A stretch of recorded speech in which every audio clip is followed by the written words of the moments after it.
मौलाय सल्लि वसल्लिम दाइमन अबदन अला हबीबिक। लेकिन मज़हब इस्लाम में खूबसूरत निज़ाम है कि 5 वक्त की नमाज बग़ैर समझे समझाए वाज़ो नसीहत के कहीं भी पढ़ लो, खेत में, खलियान में, स्टेशन पे, एयरपोर्ट पे, जहाँ जुमा की नमाज मुसाफिर पे फ़र्ज़ नहीं, चूँकि जुमा की नमाज के लिए ख़िताब ज़रूरी, जमात से नमाज ज़रूरी। मुसाफिर बेचारा कभी एयरपोर्ट पे है, कभी रेलवे स्टेशन पे है, कभी कहाँ है, कभी कहाँ है, इसलिए जुमा की नमाज उस पर फ़र्ज़ नहीं है। जुमा की नमाज हर हफ्ता जुमा के दिन वो नमाज है जिस नमाज के लिए उपदेश ज़रूरी है, जिस नमाज में वाज़ ज़रूरी है, जिस नमाज में खुतबा ज़रूरी है। इन्नल्लाह यअमुरु बिल अदल वल एहसान, अल्लाह तुम्हें हुक्म देता है अदल करने का, एहसान करने का, व इताए ज़िल कुर्बा, रिश्तेदारों को देने का, लेने का नहीं, सिर्फ देने का। हर जुमा के दिन इस आयत की तिलावत खुतबा जुम्मा में होती है। क्यों होती है? इसलिए होती है कि ये आयत के बारे में बुजुर्गों ने कहा है, अगर कुरान में दूसरी आयत नहीं भी नाजिल होती, सिर्फ यही आयत नाजिल होती, तो कुरान के नाजिल होने का जो मकसद था वह सारा मकसद इस आयत से हासिल हो गया होता। चूँकि कुरान अच्छाइयों को नाफिज करने आया है, अब बुराइयों को मिटाने आया है, वो सारी बुराइयों के मिटने का जो निचोड़ है वो इस आयत करीमा में मौजूद है। वह यनहा अनिल फहशाए वल मुनकर वल बग़ी, अल्लाह तुम्हें रोकता है फहश बातों से, घमंड और गुरूर और बगावत और सरकशी से। अल्लाह तुम्हें बुरे कामों, बेहयाई के कामों से रोकता है, जुल्म से रोकता है। ये आयत हर खुतबे जुमा में पढ़ी जाती है ताकि पूरे कुरान का निचोड़ लोगों के सामने पहुंच जाए। जुमा का खुतबा 1 मिनट का सही, ये फ़र्ज़ है, उसके बगैर जुमा की नमाज नहीं होगी। जैसे बग़ैर वज़ू के नमाज नहीं होती है, उसी तरह बग़ैर जुमा की तकरीर के जुमा की नमाज नहीं होती है, चाहे 1 मिनट का खुतबा क्यों न हो। ईदैन का खुतबा नमाज के बाद है, मगर वो वाजिब है वो, और लंबा खिताब, ताकि एक दिन ईद बकरीद में इस खुतबा सुन ले और साल भर रूहानी ताकत सीने में महसूस करे। और जुमा का खुतबा मुख्तसर होना चाहिए, चूँकि हर जुमा को खिताब करना है। खुतबा छोटा हो, नमाज लंबी होनी चाहिए। लेकिन आज हाल है कि खुतबा लंबा हो जाता है, नमाज बिल्कुल छोटी हो जाती है, जबकि सुन्नत तरीक़ा है कि खुतबा छोटा हो, नमाज लंबी होनी चाहिए, तकरीर छोटी हो, नमाज लंबी होनी चाहिए।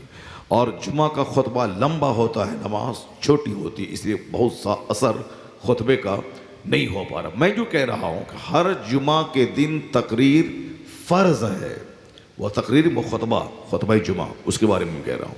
खुतबा जुमा जिसमें समझाया जाता है कि सबीलुकुम तवीलुन तवील व ज़ादुकुम कलीलुन कलील, ए कौम मुस्लिम, रास्ता बहुत लंबा है, क़यामत कायम होगी 50,000 साल के बाद, बिलफ़र्ज़ मान लिया जाए। लेकिन तुम आज अगर मर गए तो 50,000 साल तक तुम्हें कब्र में रहना पड़ेगा। और क़यामत का एक दिन 50,000 साल के बराबर है। वहाँ का एक दिन अगर मैदान महशर में खड़े रहे तो एक दिन अगर खड़े रहे तो 50,000 साल के बराबर खड़ा रहना पड़ेगा। सबीलुकुम तवीलुन तवील, तेरा रास्ता बहुत लंबा है। अब ज़ादुकुम कलीलुन कलील, तेरा ज़ादे सफ़र बहुत थोड़ा है। जाना है दिल्ली और पास में रोटी है 2, दिल्ली तक जाने में लगेंगे 36 घंटे और रोटी सिर्फ 2 ही है, तो इतना लंबा सफ़र, रोटी कम है, कैसे सफ़र कटेगा? इसलिए हर जुमा के दिन, चूँकि आप और आप अरबी जानते नहीं, इसलिए इमाम साहब ने क्या मिन किया आपको समझ में नहीं आता है, और आप समझते हैं कि वो मंत्र कुछ पढ़ रहा है। इमाम साहब एक ज़रूरी एक रस्म है वो निभा रहा है। चलो जब वो वाला ज़िक्रुल्लाह ताला आला व आज़ो व अजल्लो व अतम व अहम व अकबर, अब सब खड़ा हो गया, चलो अब खुतबे से छुट्टी मिल गई, अब अल्लाह नमाज हो। वो खुतबा जुमा में जो अरबी में पढ़ा जाता है वो यही पढ़ा जाता है, तेरा रास्ता बहुत लंबा है, तेरे पास नेकियां बहुत कम है, कैसे सफ़र करोगे? पुल सिरात 500 साल के बराबर एक पुल है जिससे गुजर के ही आगे जन्नत है। जैसे इधर से हम लोग पटना जाएंगे तो 2 पुल है, एक दीघा का पुल है, एक हाजीपुर का पुल है। इसके अलावा पटना जाने का कोई रास्ता नहीं है, कश्ती जल गई, कुछ नहीं है। कश्ती नहीं है, यही दोनों पुल हैं, इसी से गुजर के जाना। आगे पटना है, इस पुल से सबको गुजरना पड़ेगा, उड़ के कोई नहीं जा पाएगा, गुजरना पड़ेगा जो नॉर्मली चाल पैदल चल के जाना चाहता। ठीक उसी तरह जन्नत उस पार है और बीच में जहन्नम है, उस जहन्नम के ऊपर में पुल सिरात है, सिरात का रास्ता, उससे गुजरना पड़ेगा।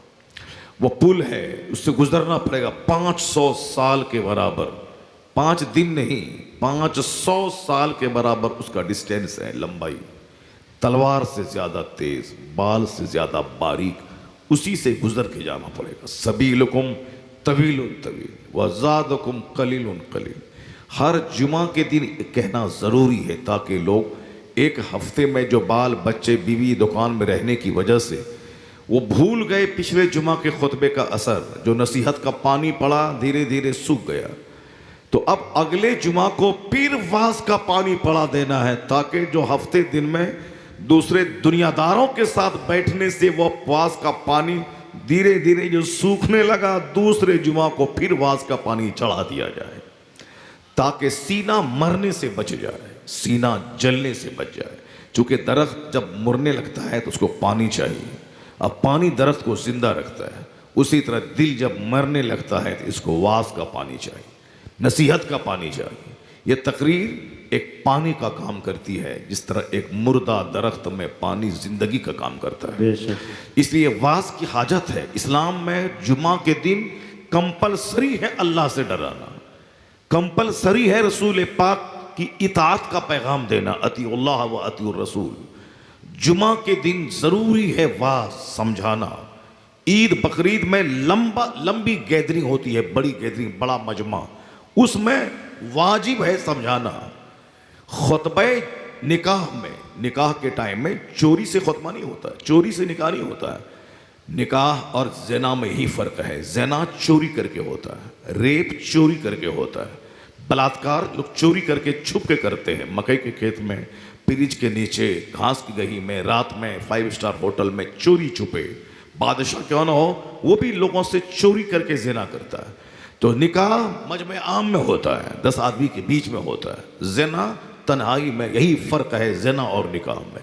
निकाह चंद आदमी के सामने होता है, ज़िना चोरी छुपे, तो चोरी छुपे वो काम होता है। निकाह मजमे आम में, तो मजमे आम में जब निकाह हो, निकाह में मजमा होता है, 2-4-10 लोग होते हैं, अब वहाँ इजाब और कबूल से पहले खुतबा ज़रूरी है, वो खुतबा सुन्नत है। इसका मतलब ये निकला कि इस्लाम ये चाहता है कि जहाँ थोड़ी सी गैदरिंग हो वहाँ वाज होना चाहिए, वहाँ समझाना चाहिए, वहाँ नसीहत होना चाहिए। निकाह में खुतबा है, क्या क्या खुतबा है? या अय्युहन्नास तक़ू रब्बकुमुल्लज़ी खलक़कुम मिन नफ्सिन वाहिदा, ये खुतबा है। या अय्युहल्लज़ीना आमनु तक़ुल्लाह हक़्क़ तुक़ातिही, ये वला तमुतुन्ना इल्ला व अंतुम मुस्लिमून। ये खुतबे निकाह में 3 आयतें पढ़ी जाती हैं और तीनों आयतों में अल्लाह से डरने की बात कही गई।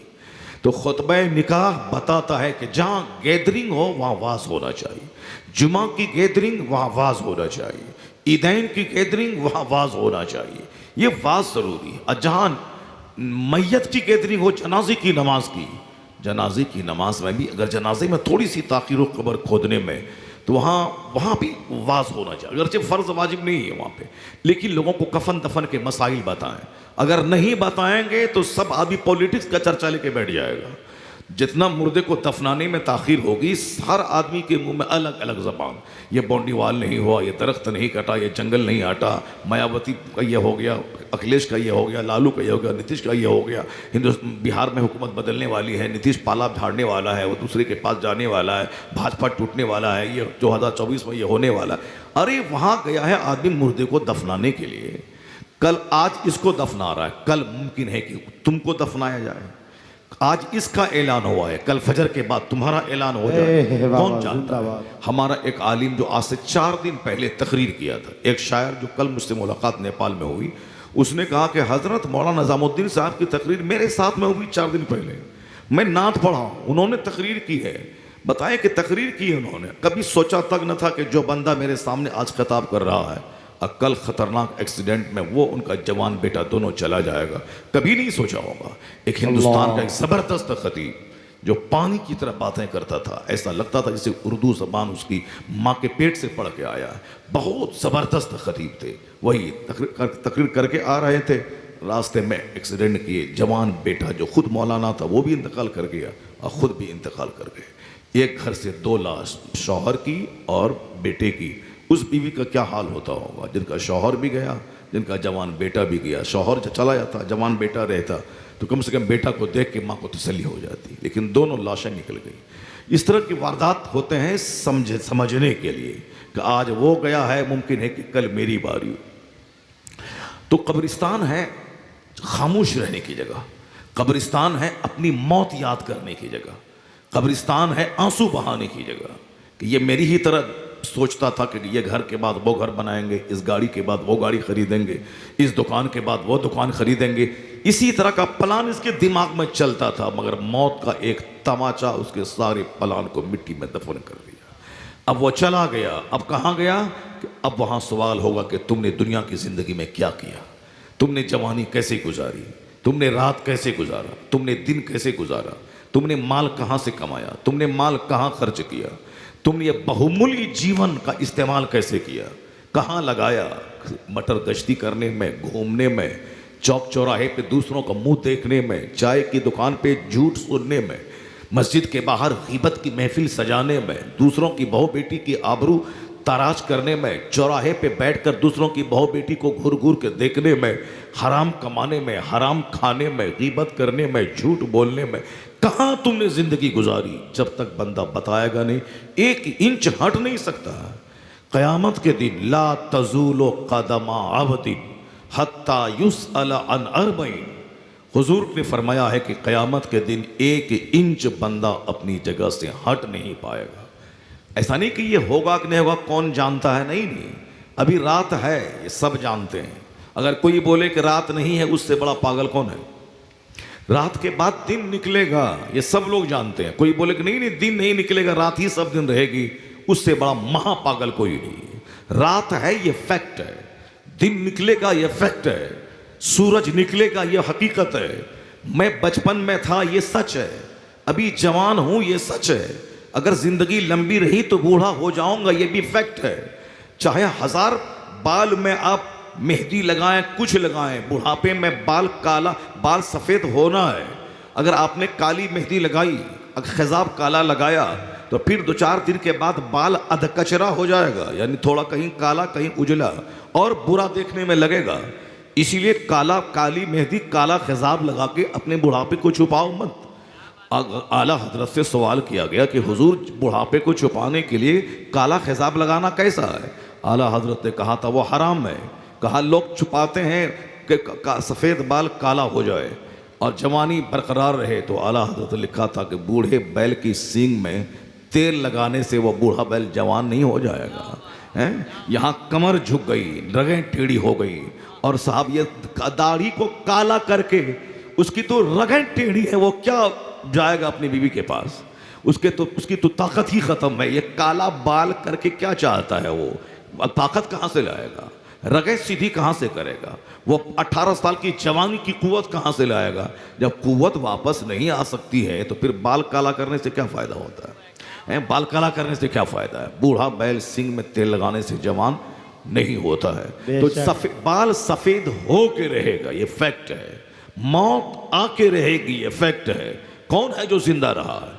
चाहे कोई भी रहे, सबको तो मरना ही है। ये बात तो मैंने कही थी कि जब जिंदगी बहुत मुख्तसर है, इस जिंदगी का सही इस्तेमाल कर ले, वरना कोई नहीं रहा है, तुम भी नहीं रहेगा।